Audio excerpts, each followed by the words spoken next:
Assalamualaikum warahmatullahi wabarakatuh. Bismillahirrahmanirrahim.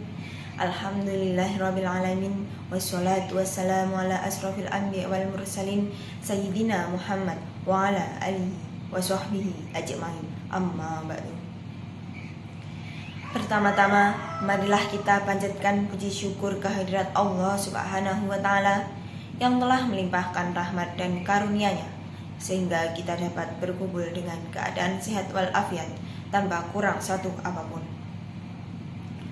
Sholawat serta salam senantiasa kita haturkan kepada junjungan kita Nabi Agung Nabi Muhammad SAW yang telah kita nanti-nantikan syafaatnya baik di dunia maupun di akhirat nantinya. Yang kedua kalinya yang saya hormati Ibu Mukniatul Ilma selaku dosen pengampu mata kuliah fikih keluarga yang telah membimbing selama 1 semester ini.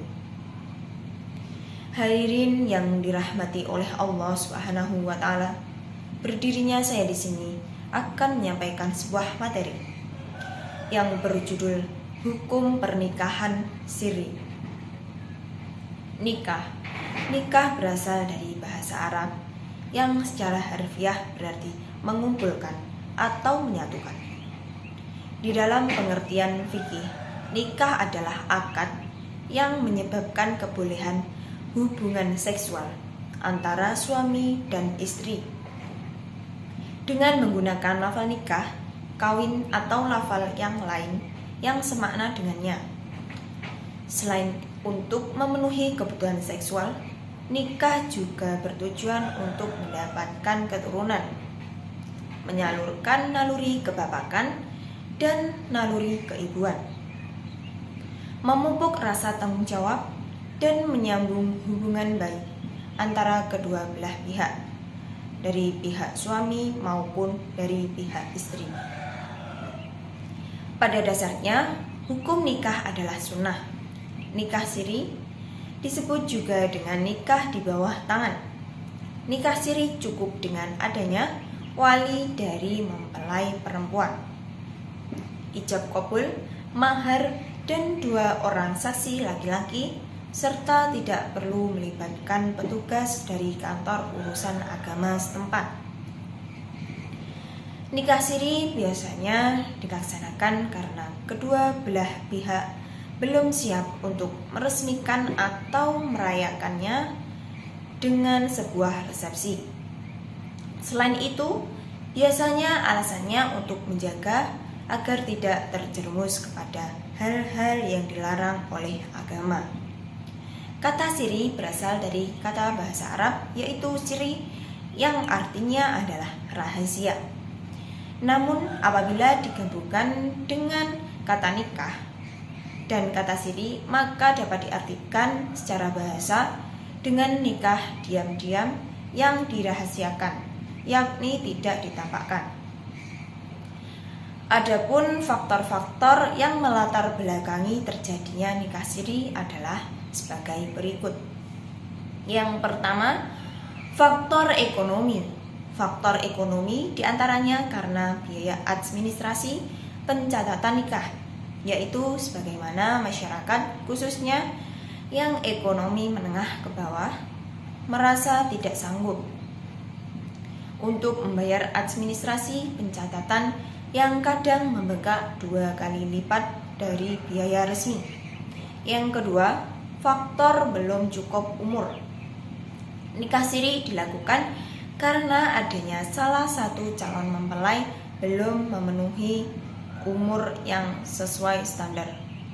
Yang ketiga, faktor ikatan dinas atau kerja atau sekolah, adanya ikatan dinas atau kerja atau peraturan sekolah yang tidak membolehkan menikah karena dia bekerja selama waktu tertentu sesuai dengan perjanjian yang sudah disepakati, atau karena masih sekolah maka tidak boleh menikah sampai dia benar-benar lulus.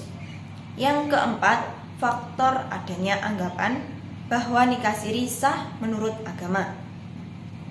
Pencatatan itu hanya tertib administrasi.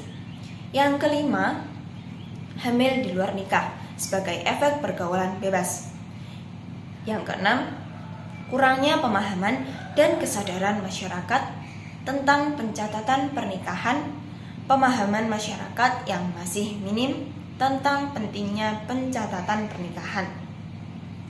Akibatnya, mempengaruhi masyarakat tetap melaksanakan pernikahan siri. Adanya anggapan bahwa pernikahan yang dicatat dan tidak dicatat sama saja. Yang ketujuh, adanya faktor sosial. Yang kedelapan, sulitnya aturan berpoligami. Yang kesembilan, masih adanya masyarakat yang melakukan nikah siri karena tidak ada yang mau mengambil tindakan secara tegas. Nikah siri ini hukumnya sah menurut agama, tetapi tidak sah menurut hukum positif atau hukum negara dengan mengabaikan sebagian atau beberapa aturan hukum positif yang berlaku. Sebagaimana yang telah dijelaskan di dalam Undang-Undang Perkawinan Nomor 1 Tahun 1974 tentang perkawinan, Pasal 2, bahwa setiap perkawinan dicatatkan secara resmi pada kantor urusan agama atau KUA. Sedangkan instansi yang dapat melaksanakan perkawinan adalah kantor urusan agama atau disebut dengan KUA. Bagi yang beragama Islam dan kantor catatan sipil atau KCS bagi yang beragama non-Islam. Berdasarkan sudut pandang hukum yang berlaku di Indonesia, bahwasanya nikah siri merupakan pernikahan yang dilakukan tidak sesuai dengan ketentuan peraturan perundang-undangan yang mana yang berlaku. Sebagaimana dipahami bahwa berdasarkan penentuan Pasal 2 ayat 1 dan 2 Undang-Undang Nomor 1 Tahun 1974 sebagaimana diubah dengan Undang-Undang Nomor 16 Tahun 2019 tentang perkawinan, Pasal 4 dan Pasal 5 ayat 1 dan ayat 2 KHI, suatu perkawinan di samping harus dilakukan secara sah menurut agama, juga harus dicatat oleh pejabat yang berwenang. Dengan demikian, dalam perspektif peraturan perundang-undangan, nikah siri tergolong ke dalam pernikahan yang ilegal dan tidak sah. Baik, itu saja materi yang dapat saya sampaikan. Bila ada kurangnya, saya mohon maaf. Billahi taufiq wal hidayah. Wassalamualaikum warahmatullahi wabarakatuh.